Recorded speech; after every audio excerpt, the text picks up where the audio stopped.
আসসালামু আলাইকুম। কি অবস্থা সবার? এ কয়েকদিন তো জ্বর তুমান কম যায় নাই, অনেক গিয়েছে। চোরের মতো লুকাইছিল অনেকে। প্রথমে শ্রদ্ধা জানাই যে আবু সাইদ থেকে শুরু করে যে ছাত্র ভাই বোনেরা নিজের তাজা বুকের রক্ত দিয়ে বুঝিয়ে দিয়ে গেছে দেশকে নতুনভাবে 1971 পরে 2024 সালে আবার দ্বিতীয়বার স্বাধীন করে দিয়ে গিয়েছে।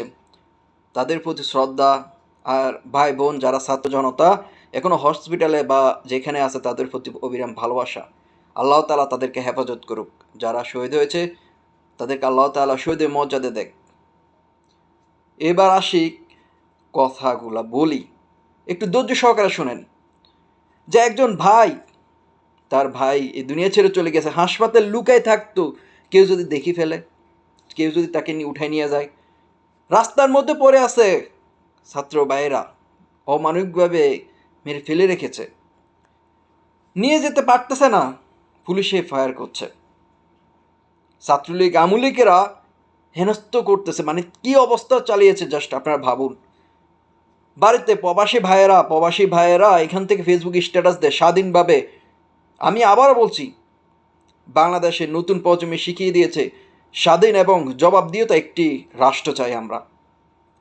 প্রবাসী ভাইরা প্রবাসী থেকে স্ট্যাটাস ফেসবুক পর্যন্ত স্বাধীনতা নাই, বলে যে আমি রেকর্ড করে রেখেছি, আমি একটি টিম গঠন করে রেখেছি। আপনারা যারা এই লাল লাল লাল পোস্টার লাগাইছেন ফেসবুকে, তাদের চিহ্নিত করে রাখছি স্ক্রিনশট।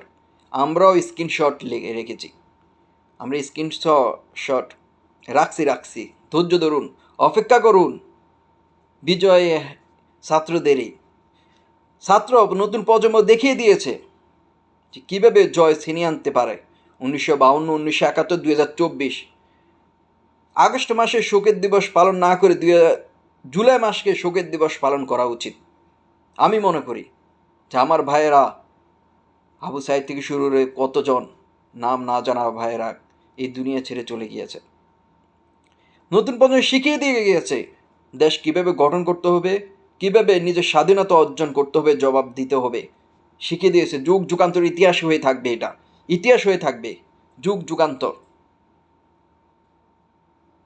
এখনও বাংলাদেশে এখনও এইরকম অনেকে রয়েছে যারা আপনাদের এইভাবে মুখোশধারী আর কি, অনেক অনেক হুমকি দুমকি অনেক গিয়েছে। বাড়িতে অনেকে শান্তিতে ঘুমাতে পারেনি, নিজে ক্যাম্পাসে যেতে পারেনি, বিশ্ববিদ্যালয়ের শিক্ষার্থীরা ক্যাম্পাসে পর্যন্ত ঢুকতে পারেনি।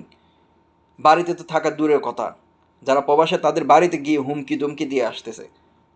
স্বাধীন দেশ ছিল না, স্বৈরশাসক শেখ হাসিনা এই বাংলাদেশ ছেড়ে পালিয়েছে। এখন কার বিচার হবে?